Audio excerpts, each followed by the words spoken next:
Tere, kallid vaatajad, eetris on jälle Business Bridge Estonia, mina olen Dmitri Kulikov ja täna me räägime tehisintellektist, digiturundusest ja ettevõtlusest. Selle jaoks ma kutsusin külla Priit Kallase, kes on peaaegu 30 aastat juba tegelenud digiturundusega, tehisintellektiga ja kes on loonud enda agentuur Amperlai AI. Tere, Priit! Tere!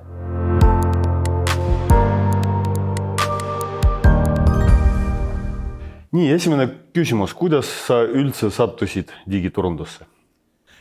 No ma sattusin sinna selles mõttes, ma sattusin veebi tegemisse, et mul tehnoloogia huvi, nagu arvuti huvi oli hästi ammu. Ja siis mingi aeg 90ndate alguses siis hakkas interneti asju siia jõudma ja siis tol ajal ma müüsin arvuteid. Ja me olime hästi tehnoloogia huvilised ja siis ma vaatasin, vaata mingid veebilehed ja värgid ja siis meil oli mingi aeg sõbraga otsustasime, et me võiks teha firma, mis teeb veebilehti. Ja siis, kui me seda otsustasime, see oli 1996, täpselt 30 aastat tagasi, siis oli nii, et siis me hakkasime tegema, me tegime mingi katalooge ja tegime veebilehti ja nii edasi, aga see ei too, me olime ka mingi 20 alguses vanuses ja siis me ei saanud liiga hästi, ei saanud raha kokku sellega. Ja siis sõbrad küsisid, et kuule, kas mingi reklaamivärk, mis te teete? Ja siis me ütlesin, aga kas see ajalehe reklaami ka teed või? Okei. Ja siis ma panin koreli käima ja hakkasin tegema ajalehe reklaami. Ja siis oligi see esimene hoog, siis oli, et selle ettevõtte sees, kui vaja oli, siis ma tegin neid digiasju, aga tol ajal, ütleme, ma 7 aastat juhatasin reklaamiagentuuri ja et siis oli ikkagi nagu kõva sõna, oli telereklaam ja Ekspressi esikaas ja raadioreklaamid ja siuke värk. Aga sealt samm-sammult asi läks üha digitaalsemaks ja digitaalsemaks.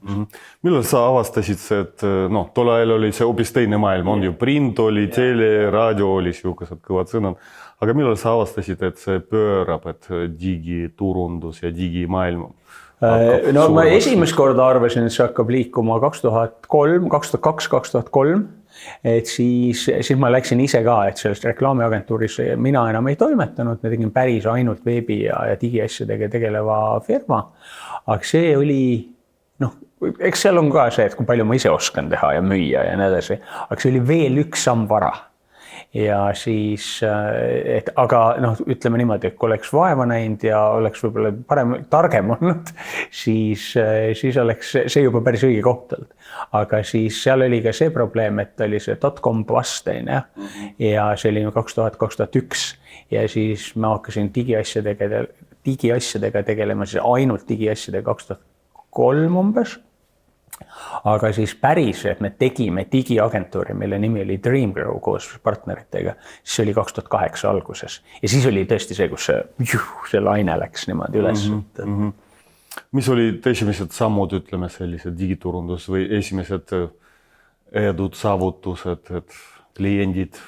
Tähendab, seal oli nagu, meil on see kõik nagu suht orgaaniliselt kasvanud, et kuna me olime suhteliselt esimesed nende asjadega toimetamises kogu aeg ja ma võtsin kätte, minu tehtud on Eesti esimene internetiturunduse blogi ja kõik sellised asjad, et lihtsalt kellelgi ei olnudki nagu muud küsida, et kui nad tahtsid infot, siis kuskilt internetist otsisid, siis leidsid mind üles, siis küsisid ja selle tõttu tulid ka mingid Eesti mobiiltelefon, Telia ütleme ja mingid sellised kliendid, sest kui nad veebist otsisid, siis polnudki midagi muud leida, et võtsime seda, mida valida. Mis nad tahtsid endale?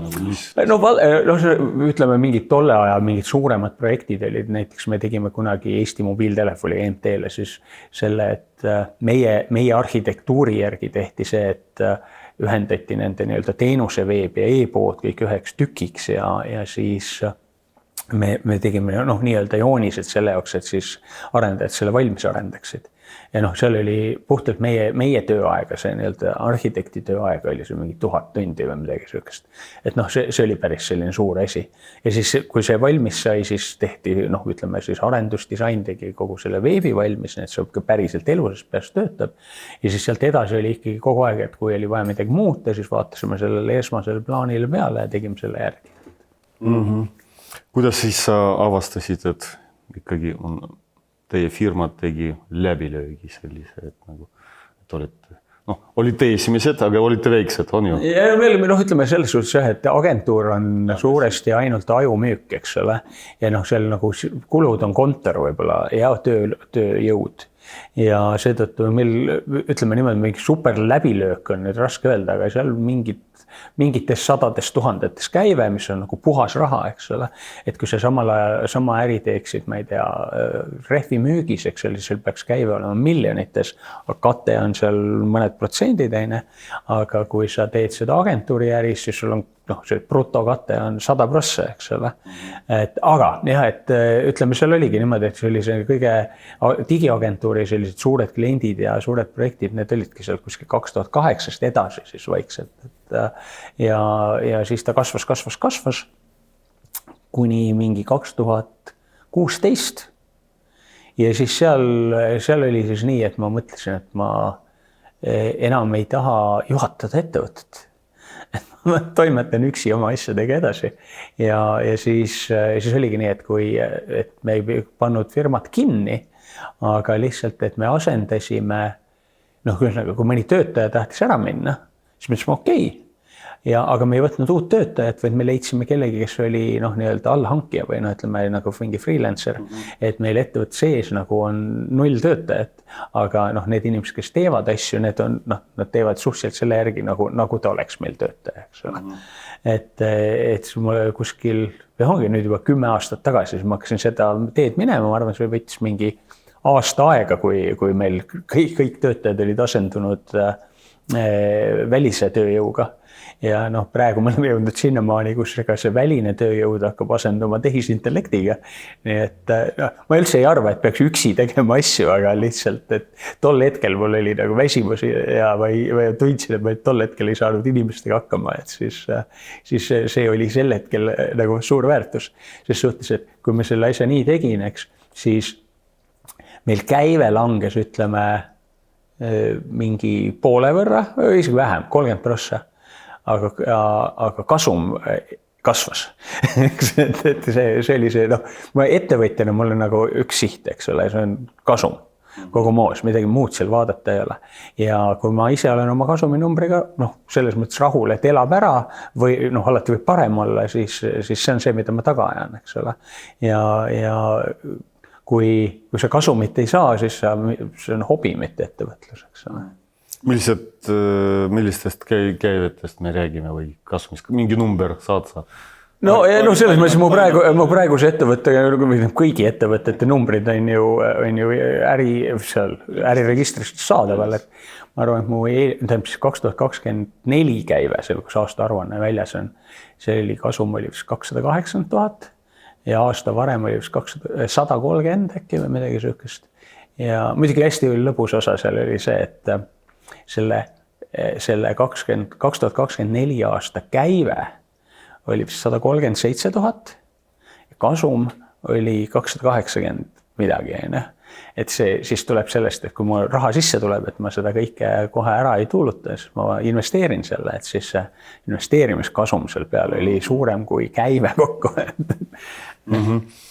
No see tähendab, et sa oled hea turundaja. Mis eristub hea turundajad siukse keskpärasest? Ma arvan, et nagu protsesside kirjeldamine, et sul on mingid konkreetsed sammud, mida sa teed, selles mõttes, eks kui sa just eile alustasid, siis sa ei tea, mis need sammud on. Küsi ChatGPT käest, mis on normaalne samm näiteks, ma ei tea, korraliku blogipostituse kirjutamiseks või Facebooki kampaania tegemiseks. Et sa saad sealt standardsed sammud, mis on kõigil samad. Ehk siis sa ei eristu sellega, et su protsess on erinev, eks ole. Sa ei taha, et su refi vahetaja teeks erilise protsessiga tööd, eks ole. See sammud on samad, aga kui sul sammud on paigas, siis sa ei pea sellega enam tegelema. Ja siis sa saad seda loovusele ja keskenduda sellele, kus mingit lisaväärtust ise panna. Aga mida ma näen eramus ettevõtetes, vaata, me saime kokku ühel üritusel, eks ole, kus tööülesanne oli põhimõtteliselt see, et pane kirja oma protsessi ja siis automatiseerime selle AI-ga ära, eks ole. siis enamus inimestel, see küsimus juba on keeruline, mis tähendab protsess, mida, kuidas, mida, eks ole. Aga see, et sa tead, et me teeme nii, et meil tuleb kliendilt päring, siis on see samm, siis on see samm, siis on see samm. Et see ära teha, siis väga-väga paljudel firmadel on sarnane, isegi olenemata sellest, kas sa müüd uksi või konditsioneeri, see tee on suht sarnane. Kui sa selle paika saad ja selle kõik ettevõttes teavad, kuidas see käib, kõik teevad õigesti, siis sa saad seda teha, et sa saad hakata sinna finessi panema, et see nii-öelda default või vaikimisi, see jookseb ise, see on kirjas, kõik teevad nii, aga selle kõrval me otsime neid kohti, mis siis säravad ja panevad kliendi, teevad rõõmsaks. No sa kirjutasid üle 1500 artikli ja vlogid sul olid ja podcastid sul olid. Kuivõrd on täna personaalne bränd on tähtis inimesel või isegi firmal, ettevõttel? See on nagu mega tähtis selles suhtes, et sellel ajal, kui mina hakkasin, SEO, see on siis kodulehe optimeerimine, et otsingumootoris välja tuleks. Kui ma sellega tegelesin, siis Google'is oli 1000 tulemust, täna ei ole Google'is 1000 tulemust, täna on Google'is 10 tulemust, et sul on sisuliselt, praegu veel ei tule, aga tõenäoliselt poole aasta jooksul tuleb siis see, et Google'i avaleht muutub nagu selliseks AI overview'ks, mis ongi sisuliselt nagu chatbot pluss küsimus või chatbot pluss natukene otsingu tulemust, umbes selline asi hakkab see olema. Ja siis, kui me varem oli see, et et kuhu peita laipa on Google'i teine leht ja sellised naljad olid, eks ole, siis isegi siis, kui see oli Google'i teisel lehel, sa midagi said. Aga kui sa ei ole sellel ühel lehel, mis on see nii-öelda fixed nagu AI overview või siis chatbot pluss otsing, kui sa seal ei ole, siis ei ole. Ja, aga kui ma olin 21, siis ma sain midagi ja mul oli mingi signaal, kuidas mul läheb. Aga kui mind seal lehel ei ole, siis mul ei ole ka signaali, kuidas mul läheb. Ja see tähendab seda, et varem sai sind leida inimene juhuslikult otsides, ma ei tea, õhksoojuspumpa, siis üha rohkem ja rohkem välja tulevad ainult need, kellel on bränd. Ja üks asi on nii-öelda bränd nagu Coca-Cola, aga natuke võtame alla poole, siis bränd nagu Priit või bränd nagu Dmitri või kes iganes. Et see on, mida kitsam on see valik, mis välja antakse, mida ka tarbija näeb, seda suurem on brändi tähtsus. Kas see tähendab, et tehisintellekt muudab seda digiturunduse täielikult nagu pea? Ütleme niimoodi, et praegu me oleme üleminekutsoonis, kus keegi saa aru, mis toimub selles suhtes, et ühest küljest sisu peaks looma samamoodi, nagu ma olen kirjutanud oma kätega 1500 artiklit, siis tegelikult see ei ole midagi, mida peaks jätma tegemata.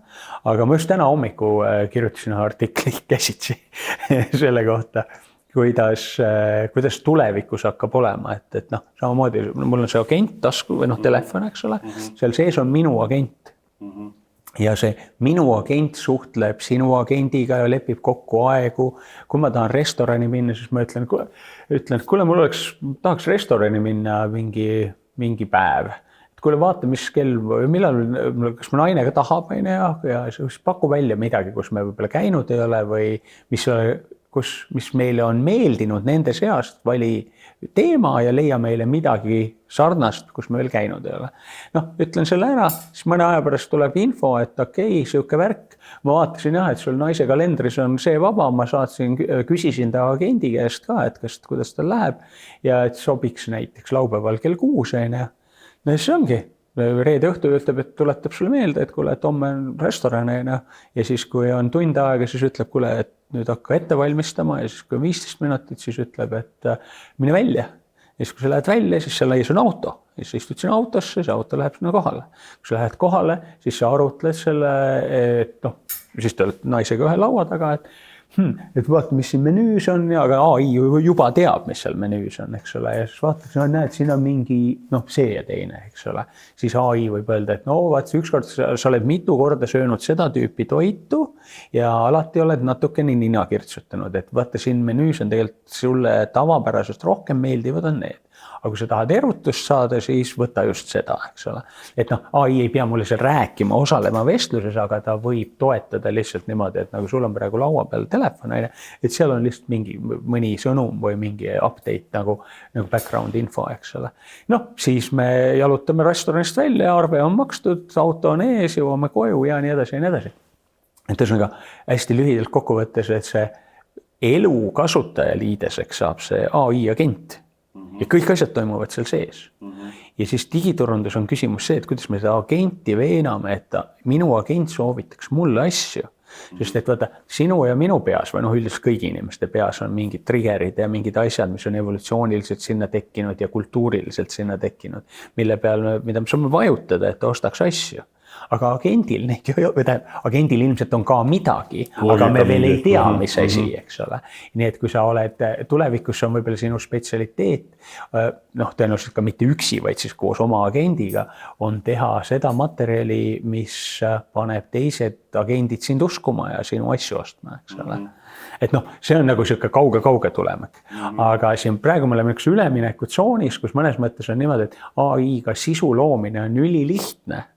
Aga kui sa seda ülilihtsalt versiooni kasutad, siis sa saad ka täisjama teisest otsast välja. Vaat sa katsetasid, et proovisid minu kohta kokkuvõtet saada AI abil. Kõik faktid ei osutunud päris tõeseks, eks ole. Alased on palju. Ei, meid ongi palju, aga et isegi siis, kui mind oleks üks ja väga erilise nimega, siis see, et ta seal kuskil midagi valesti aru saab, see on tavaline, eks ole. Aga jah, et hetkel ma ise ka, et ma olen nüüd nagu selles nii-öelda digiturunduse AI agentuuri rollis, kus ma üritangi aru saada, et üks asi on see, et automatiseerime protsesse, aga üks suur tükk protsessi või üks tähtsamaid ongi turundus ja müük, eks ole, kui sul müük ei ole, siis sul ei ole kasumit, siis ei ole firma, et kuidas need asjad päriselt tööle hakkavad. Et see ongi see, ütleme, praegu on see asi, kus need, kes nüüd toimetavad, mõni teeb täismahus tööd ja kulutab aega ja paneb kogu oma elu sinna sisse ja ei leia seda õiget asja. Mõni komistab mingi asja otsa ja on, ma ei tea, miljardär 10 aasta pärast, eks ole. Aga praegu on see koht, kus see muutus on ülisuur ja kõik, kes selles valdkonnas nagu toimetavad, ütleme, kõige suurema tõenäosusega niisugune võidu nagu padus, eks ole. Jah, üks tark inimene ütles, et inimesed peavad olema AI valmis nagu. Ja, täpselt.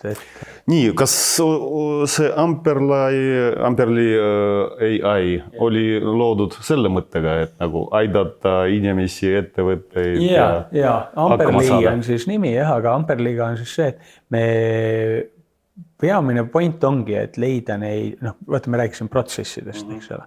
Et see ongi see, et võtame protsessi, selles protsessis on mingid asjad, mida täna AI ei ole võimeline tegema, aga leiame need kohad üles, mida ta on võimeline tegema. Et mulle meeldib öelda, et ei ole mõtet arutada, mida ei saa teha. Sest 5 aastat tagasi meil oli see olukord, et AI-ga ei saanud midagi teha. Nii. Agentid ei olnud veel sõjad. Täpselt. Et ärme aruta, mida ei saa. Leiame need kohad, mida saab, paneme need tööle. Kas sa võidad seal 10 minutit päevas, aga 10 minutit päevas on 2500 minutit aastas, mis on pagana võtaks 80 tundi. Et ei ole 40, whatever, meil jooksis juhe kokku 40 tundi. Aga et siis, ühesõnaga, mõte on selles, et meie siis tööülesanne on leida neid protsesse, aidata inimestel mingid osad ära arendada ja kui sealt jääb aega üle, siis selle jälle saad panna sinna kohta, kus teha seda, mida veel AI ei suuda teha või leida neid kohti, kus konkurent on magama jäänud ja nii edasi.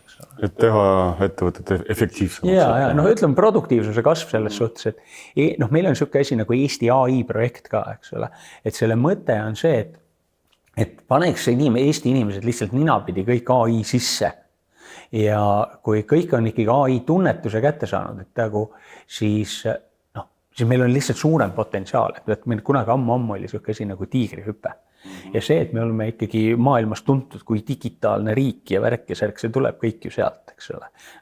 ja nüüd me võiksime teha selle AI hüppe, seepärast AI on siin ja ta kuhugi ära ei lähe ja mõned saavad sellega edukamaks, mõned vähem edukaks, aga meil on natukene seda tiigrihüppe kogemust ja siis seda sama asja AI-ga ära teha. Ja siis see, AI on mingi jama ja sellega ma ei viitsi tegeleda ja nii edasi. Okei, sa võid olla tulevikus see, kes lihtsalt visatakse sinna sisse, sest sa ise ei viitsinud, aga kui sa tahad võib-olla leida sealt endale mingit tegevust, võib-olla mingi ettevõtlust või kasumit, siis oleks mõistlik vähemalt hobi korras hakata vaatama, kuidas see asi töötab. Nii, viimane küsimus selles blokis, eduloo blokis, et mis olid sinu suuremad saavutused ja failid? Kas oli sul midagi sellist?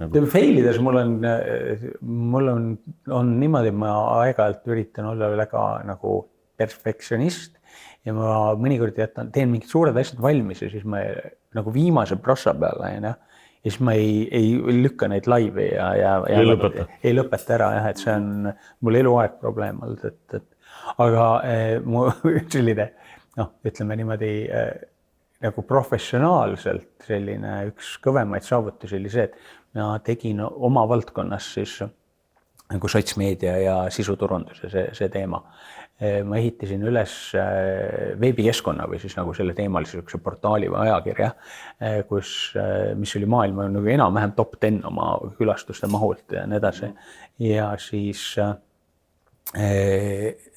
sellega oli siis see tulemus, et kui sa kirjutasid Google'isse social media inglise keeles, ükskõik kus kohas maailmas, siis ma olin esimene. Eks sellel ei olnud suurt ärilist väärtust selles mõttes, et need huvilised olid kõik mingid üliõpilased, kes tegid sotsmeedia esseed või midagi taolist, et seal nagu seda käibeväärtust ei olnud. Aga kuna selle blogi enda mõte oli lihtsalt, ongi nagu ajakirjanduses ikka, et ajakirjanduses ei müü otseselt mingit asja, vaid sa tahad rohkem silmapaare, mis selle pealt tuli mingi 75 000 inimest kuus sellele lehele, eks ole. Enese hinnangule see teeb Mida? Enese hinnangule. Et see oli tõesti selline saavutus, et vaatasid ja ma täitsa koba peale, et ma tegelikult selle, SEO-s on see asi, et ma tahan olla, ma ei tea, sõnaga social media esimene. Ei taha. Sellepärast, et need inimesed, kes otsivad social media, nad tõenäoliselt ei ole ostmas midagi või nad uurivad väga üldist asja. Aga see, et see social media sattus sinna esimeseks, see oli nagu see muu tööga ja kaasa tulev selline lihtsalt result või tulemus. Ja siis kui ma seda nägin, et see oli nagu väga muljetavaldav. No vot, see ikka näitas sinu ekspertsust. Ja see oli 2017-18 umbes midagi seal käinis. Nii, sõbrad, esimene blok nimega Edulugu on lõppenud. Minul külas on Priit Kallas, kes on digiturunduse ekspert, AI ekspert ja muud tähtsate asjad ekspert. Nüüd läheme majanduse juurde.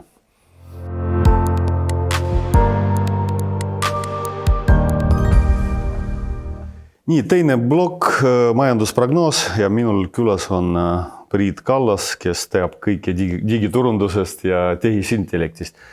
Priit, mis on praegu AI maailmas päriselt toimub? Kas ilma haipita, ütleme? No minu arvamus on see, et AI on tulnud siia, et jääda.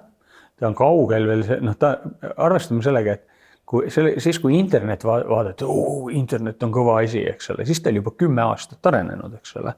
Aga siis AI on meil 3 ja 3,5. Siis kui ChatGPT esimest korda välja tuli. Et see hype on kindlasti suur ja inimesed tihti üle reageerivad ja see on korrektsioon, eks ole. Aga see, et me siit isegi kui me ei ole tipus, et selles suhtes me samamoodi vaata nagu oli 2001 või millal iganes see .com oli, eks ole, et käis üleval ära, tuli alla, aga kui me võrdleme seda väärtust, mis tollal oli, võrdleme sellega, mida täna teevad siin Microsoft ja Google ja Meta ja nii edasi, see oli et kui sa võtad selle pika graafiku, siis see oli selline ja praegu me oleme nii, eks ole. Et AI on kaugel sellest, ta isegi ei ole esimese 10 peal oma maksimumpotentsiaalist. Ja see on minu arvamus, aga et ühesõnaga, mida AI teeb? AI teeb teadmustööd, eks kõik, mida sa klaveri peal teha või suuga rääkida, seda teoreetiliselt mingi aeg oskab AI teha. Ja seal on siis see point, et teadmustöö maht on umbes 30% globaalsest GDP-st. ja globaalne GDP on $110 triljonit. Seega teadmustöö maht on, ütleme, laias laastus $35 triljonit. Ja nüüd Google, Microsoft, Anthropic, OpenAI, need tahavad selle omale võtta. Ja, et noh, kui palju nad sealt saavad, see on ise küsimus, see on $35 triljonit aastas. See on nagu nii suur summa, eks ole, et see nagu triljon on täiesti, isegi miljard on väga suur summa, siis me räägime triljonist, eks ole, et see on nii kosmiline number, eks ole, et noh, lihtsalt, et noh, kui vanasti võrreldi, et noh, mis vahe on miljonil ja miljardil, eks ole, aga mis vahe on triljonil ja miljardil, et ma sõbrale rääkisin, et sõber elab minust 5 kilomeetri kaugusel. Eks ole. Miljardi ja triljoni vahe on 1000 ühikut. See tundub 1000, nagu pole nagu midagi. Aga ta elab must 5 kilomeetri kaugusel. Ja kui ta on nüüd käinud 5 meetrit, see on 1 miljard, siis kui palju on tal veel käia? Triljon. Ehk siis, kui sul on 1 miljon, siis palju sul on miljardist puudu? 1 miljard. Kui sul on 1 miljard, palju sul on triljonis puudu? 1 triljon. Et need numbri vahemikud on nii suured. Aga jah, et AI või ütleme siis AI ja praegu siis tehnoloogiakompaniid, nemad siis sihivad seda, et saada ampsu sellest. See on nüüd puhas teadmustöö. Ja siis sinna juurde hakkavad tulema ka sellised asjad nagu isesõitvad autod ja kõik asjad, kus mingit infrastruktuuri enam ei juhi inimesed, vaid teevad auto asja. Nii et kokkuvõttes see agentide maailm, eks ole, et üks asi, et ta teeb teadmustööd ja teine asi, et ta selle teadmustöö käigus juhitakse muid tegevusi. See agentide ja AI võib olla otseselt mõjutada mingit suurusjärgus $70 triljonit aastas. Ja noh, ütleme, sealt nagu midagi on võimalik ammustada ja see on see, mille pärast praegu kallatakse mingid 100 miljardeid, et noh, kui nad kõik kokku liita, siis triljoneid infrastruktuuri arendusse, et panna rohkem andmekeskusi ja värki üles. Kui palju sellest saavad aru Eesti ettevõtjad, kui tihti kasutatakse meil tehisintellekti ja juurutakse ja noh, ma käisin sinu kursusel, oli inimesi, 100 inimest umbes või midagi sellist. Noh, ütleme niimoodi, et kõik nüüd on kuulnud, eks ole, et öelda mingi statistika ütles, see on ka jälle vana, et see AI asjad lähevad kõik aga ütleme mingi mõned kuud, pool aastat vana statistika ütleb, et umbes pooled Eesti inimesed on chatboti kasutanud, eks ole. Et siis see tundub nagu kuidas, et ma elan ise nii selle sees, et mul on nagu raske aru saada, et miks sa ei kasuta AI-d, see teeb ju mingid asjad nii palju lihtsamaks, eks ole. Aga see on üks pool, kes üldse ei eksisteerigi, seal sees on ka ettevõtjad, kes seda ei tee, eks ole. Aga nüüd selle poole peal, kes siis teevad ja kasutavad AI-d, seal on seda niisugust esialgset, et lihtsalt pika teibaga puudutavad ja kasutavad natukene chatboti, aga see, et võtame nüüd kätte ja hakkame tegema, eks ole, seda on ikka väga vähe. Ja siin on see, et need, kes praegu hakkavad katsetama, sellega sa pead arvestama, et see ongi katsetamine. Keegi ei ole varem teinud, sina oled esimene. Meil on endal nagu äris on see probleem, et kliendile ütleme, et me teeme sulle seda asja AI-ga. Me teame, et seda saab teha. Kellel te varem olete teinud? Mitte kellegile. Sa oled nagu esimene, eks? Ja kui sa oled esimene, siis sul on võimalik saada konkurentsieelise, Aga kui sa teed 10 aasta pärast, kui kõigil juba on see masin, mille me täna ehitame, siis sa lihtsalt oled nagu kõik teised, eks ole. Et vaata, kui sa olid esimene, kes hakkas e-poodi tegema, kõikidel olid tavalised poed, sa olid esimene, kes hakkas e-poodi tegema, siis sa võib-olla läheksid pankrotti või kas pankrotti, aga see e-poe osa ei hakanud tööle, sellepärast, et inimesi oli vähe ja võib-olla see timing ei olnud hea ja kuna sa esimesena tegid, sa ei teadnud ka, mis töötab ja mis ei tööta. Et loomulikult, kui sa katsetad, siis asjad lendavad õhku. Aga ma oma elus, mina olen eluaeg katsetanud, et kõik, mida ma oskan, ma olen ise katsetanud. Ja kui ma kellelgi räägin midagi, siis ma olen katsetanud ja ma tean, et töötab või ei tööta, eks ole.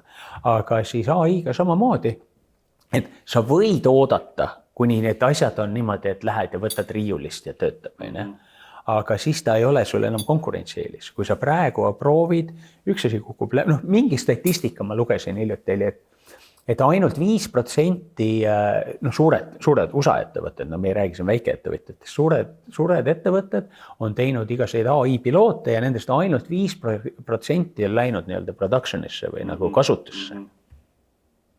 Me oleme 3 aastat nagu väravast väljas ja 5% asjadest on juba rakenduses. See on nagu kosmiliselt hea number, mitte et oh my god, 95% ei läinud läbi. See ongi ju see, et kui sa kirjuta praegu paberile 20 ideed ja ütle, milline neist on hea, pane see paber seifi ja vaata 10 aasta pärast, milline neist oli hea. Et kas oli see, millel sa ringi ümber tõmbasid või mitte, eks. See, et sa ise otsustad valesti, isegi kui sul on nii õige idee paberi peale, see on meie peas kinni, mitte AI oskustes. Aga kui sa ei katseta, siis sa ei saa kunagi teada.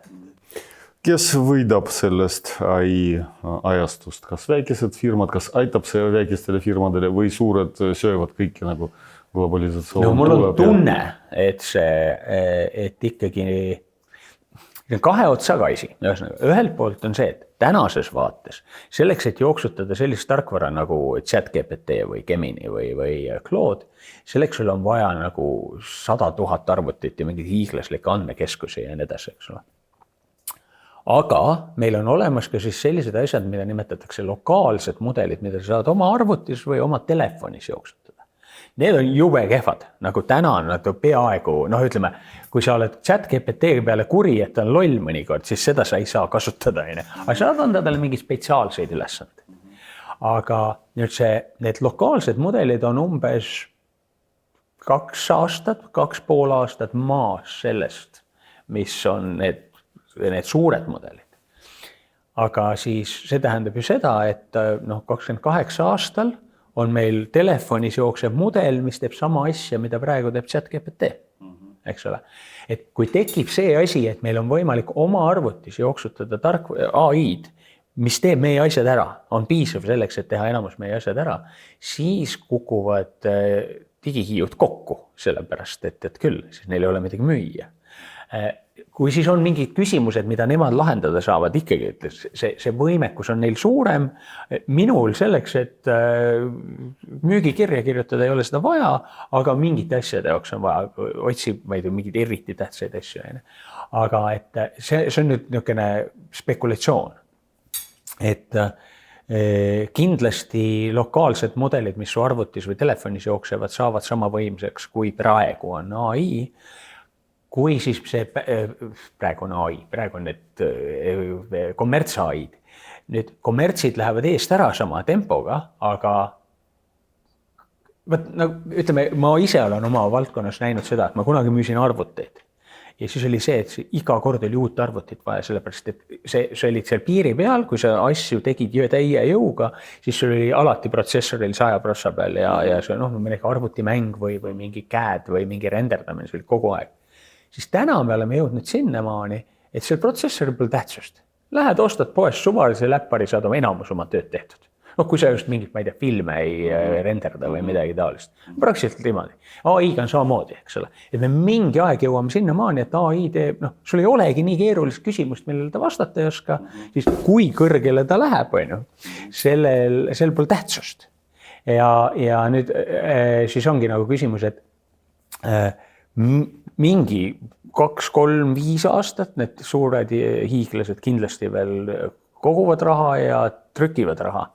Aga kuidas see dünaamika edasi sealt läheb, ennustamine on väga juurde. Läheme maa peale tagasi, et millised ametid võib-olla hakkavad kõige väärtuslikumad? Juhtimine, nagu see, et keegi peab otsustama. AI ütleb mulle, et näed, nii on sellised lahendused, aga tema ei otsusta ju, eks ma ei saa öelda, AI ütles mulle, et midagi. Ei, AI ütles mulle 3 asja, mina otsustasin, et see 1 läheb ja see on minu otsus, eks ole. Ja selle jaoks on siis vaja sellist maitset, sellist tunnetust, eks ole.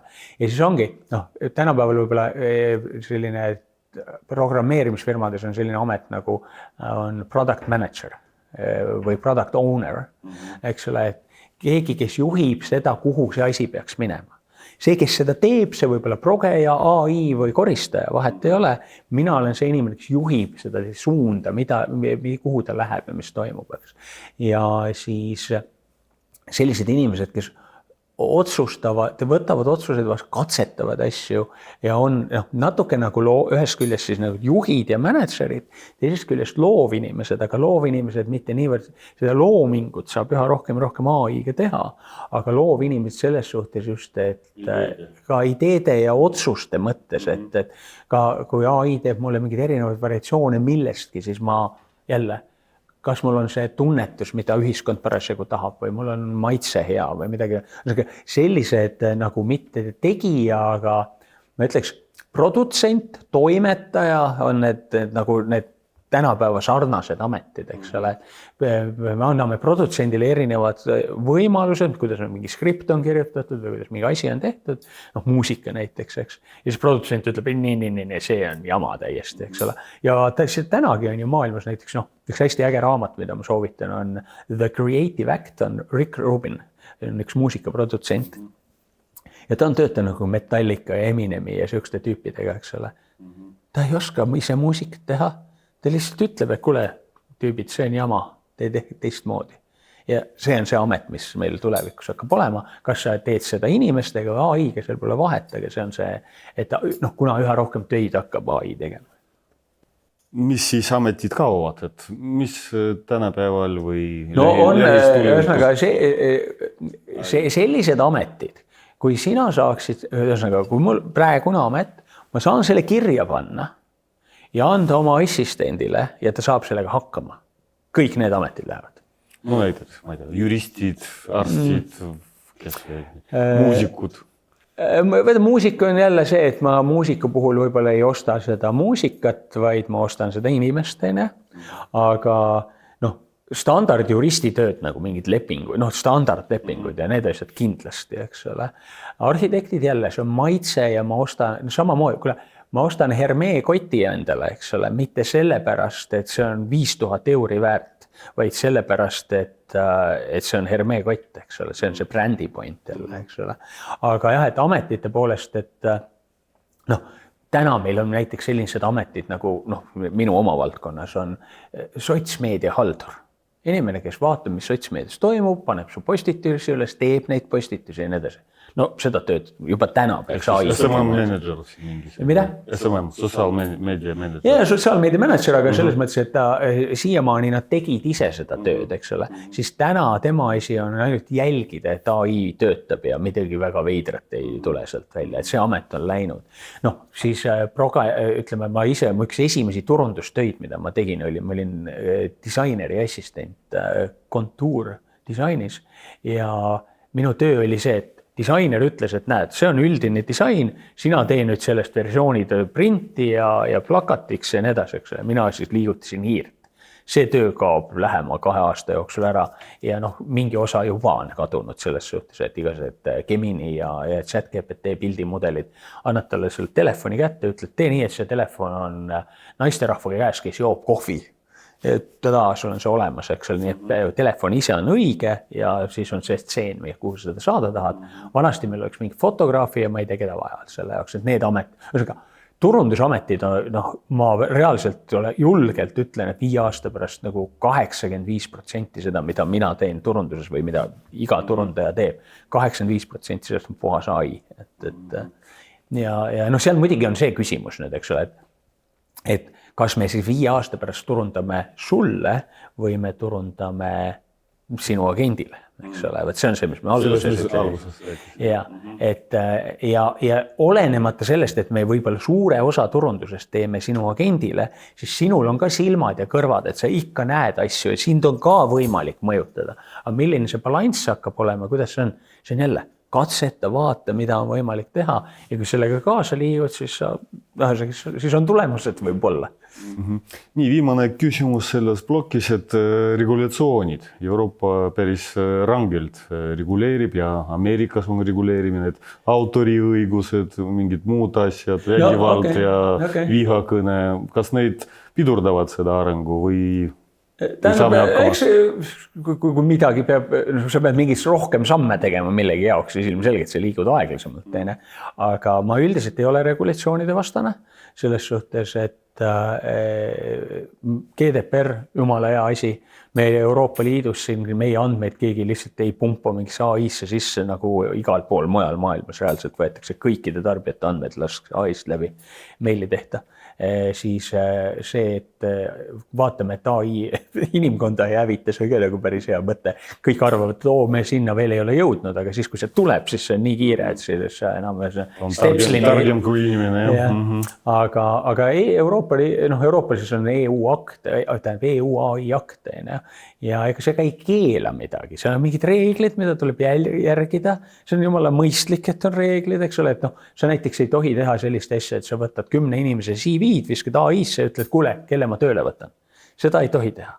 Aga kui sa annad need 10 CV-d AI-le ja ütled, et vaata nende omaduste esinemist nendes CV-des ja anna nendele skoor, eks ole, selle võtad endale kätte, siis vaatad üle, täitsa fine. Eks, et see regulatsioon ei ole mingi halb asi.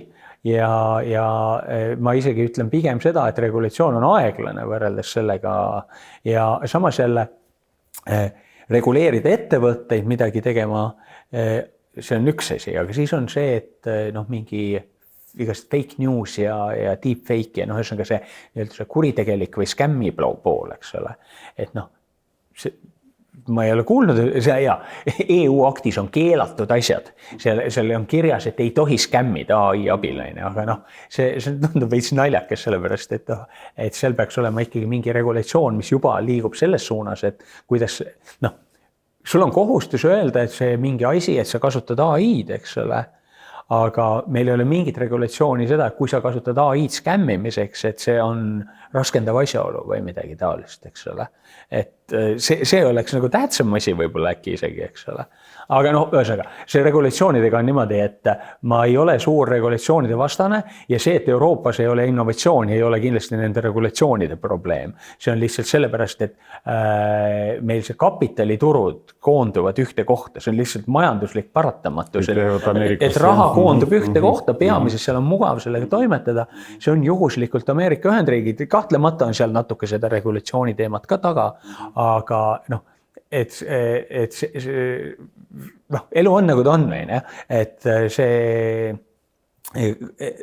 et me reguleerime, see on nagu majakas pimeduses, kus reaalselt mingi Austraalia ja UK ja USA on mingi full on kapitalistid. Ma olen ka full on kapitalist, aga see ei tähenda seda, et sa nagu tahaks, et meil mingi anarkokapitalism tekib, kus on lihtsalt mingid nagu keskaegsed feodaalid ja täpselt, eks ole. Me tegelikult ju ei taha seda, kuigi mõned arvavad, et siis oleks super hea, aga et ma arvan, et see, et loodus on olemas ja inimestel on hea olla ja siis, kui nad haigeks jäävad, siis nad ei tee enesetapp ei ole lahendus, vaid lahendus on, et lähed arsti juurde ja ei maksa kogu oma vara selle eest, et see on nagu hea asi tegelikult. Nii, sõbrad, sellisena me näeme varsti, ma loodan ei näe sellisena, nagu ikka tulevik on positiivne ja majandusblok on sellega läbi. Räägime Priit Kallasega sellest, mis on majanduse väljavaated, et viimane blok jäägi liinil.